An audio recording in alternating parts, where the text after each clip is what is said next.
Bonjour et bienvenue dans le 23e épisode du podcast de Français Dynamique.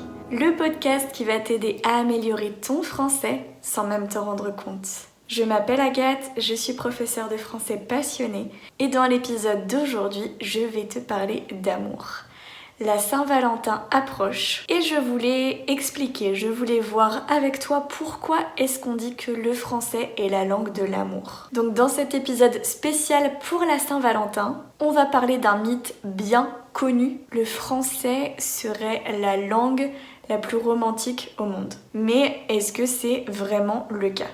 Donc dans cet épisode, on va voir pourquoi le français a cette réputation de la langue de l'amour. Je vais aussi te parler de 2 citations françaises célèbres sur l'amour. Et enfin, je vais t'expliquer des mots et des expressions spéciales pour la Saint-Valentin. Donc si tu souhaites séduire, par exemple en France, eh bien tu peux rester et écouter cet épisode en entier. D'ailleurs, rappelle-toi que tu peux télécharger gratuitement la transcription pour comprendre tout ce que je dis. Regarde juste en dessous, tu as le lien pour t'inscrire et recevoir gratuitement la transcription du podcast. Alors pourquoi le français est considéré comme étant la langue de l'amour ? D'abord, je pense qu'il y a plusieurs choses qui ont fait que petit à petit, le français s'est construit comme étant la langue de l'amour et comme étant romantique. Il faut dire que la musicalité de la langue est quand même quelque chose de très important ici.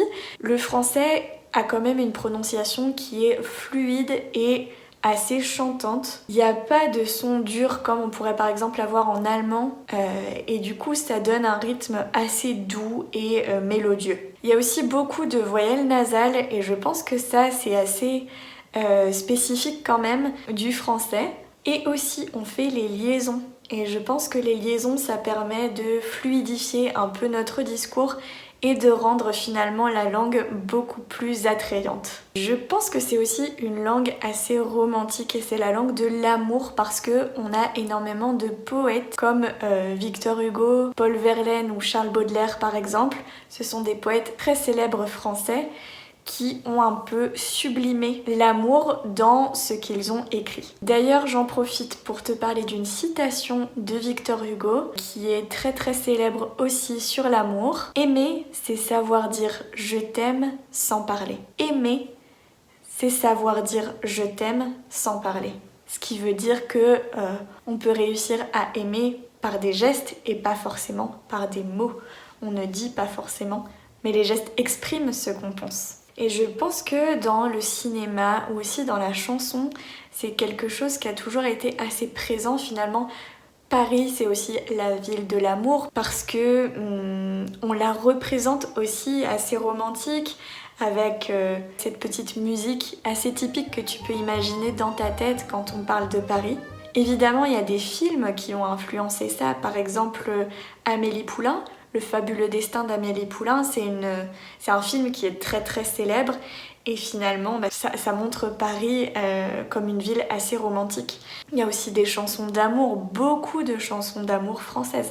Évidemment ça existe aussi dans d'autres langues, mais je pense qu'en français on a vraiment sublimé tout ça pour montrer que c'est quelque chose d'important. Par exemple, on a la super célèbre chanson La vie en rose d'Edith Piaf qui est une chanson d'amour que je pense tout le monde connaît, tous les étrangers ont au moins entendu au moins une fois et ça a un peu renforcé cette image d'amour, de romantisme en France. Il y a une autre citation de George Sand que j'adore qui est aussi très célèbre, c'est « Il n'y a qu'un bonheur dans la vie, c'est d'aimer et d'être aimé ».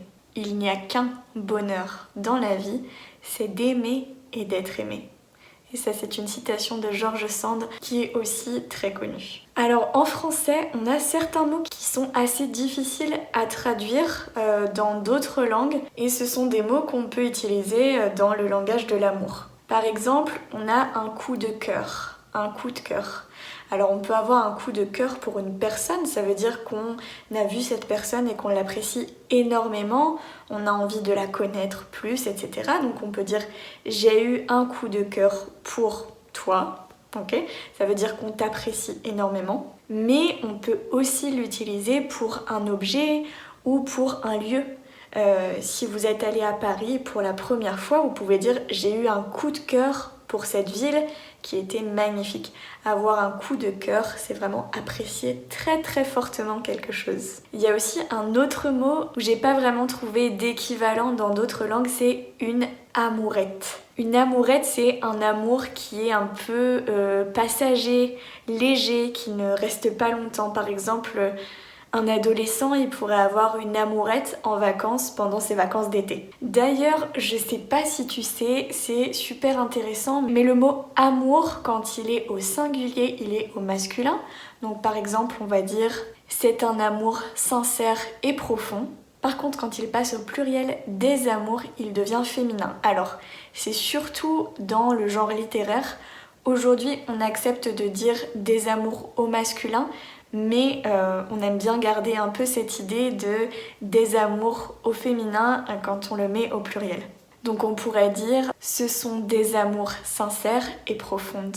Et enfin, pour terminer cette partie sur la Saint-Valentin, sur l'amour en français dans ce podcast, je voulais t'expliquer 2 expressions idiomatiques très utilisées, très utiles aussi en français. Alors évidemment, on a des expressions comme avoir un coup de foudre, c'est encore plus fort qu'avoir un coup de cœur, comme j'expliquais avant. Mais on pourrait aussi avoir par exemple être fleur bleue. Être fleur bleue, c'est être très romantique et un peu naïf aussi en amour. On aime bien les films très romantiques. Ça, c'est être fleur bleue. L'autre expression que je pourrais te présenter, c'est trouver chaussure à son pied. J'adore cette expression, trouver chaussure à son pied. Si on explique, ça veut juste dire qu'on trouve la personne idéale pour soi. On trouve chaussure à son pied. Et puis juste pour terminer, je vais t'expliquer une expression parce que si tu décides de déclarer ta flamme, encore une autre expression, c'est dire à quelqu'un qu'on l'aime. Si tu décides de déclarer ta flamme à quelqu'un, il est possible que tu te prennes un râteau.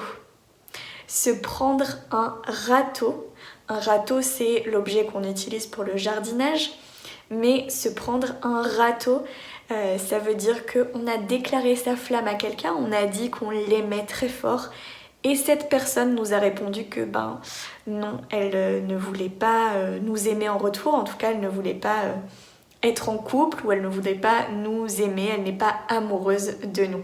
Ça c'est se prendre un râteau. Alors voilà, est-ce que le français est vraiment la langue de l'amour ? Je te laisse répondre en commentaire selon ce que tu penses. Est-ce que tu penses que le français est la langue de l'amour et pourquoi tu penses que ça pourrait être la langue de l'amour ou pas ? Est-ce qu'il y a une autre langue pour toi que tu trouves très romantique aussi, pas forcément uniquement le français ? Peut-être qu'il y a une autre langue. Donc je te lis dans les commentaires. Rappelle-toi que tu peux télécharger gratuitement la transcription de ce podcast pour tout comprendre. N'hésite pas à mettre un petit like si ça t'a plu. Je te souhaite une très bonne Saint-Valentin, une très bonne semaine et moi je te dis à très vite dans un prochain épisode.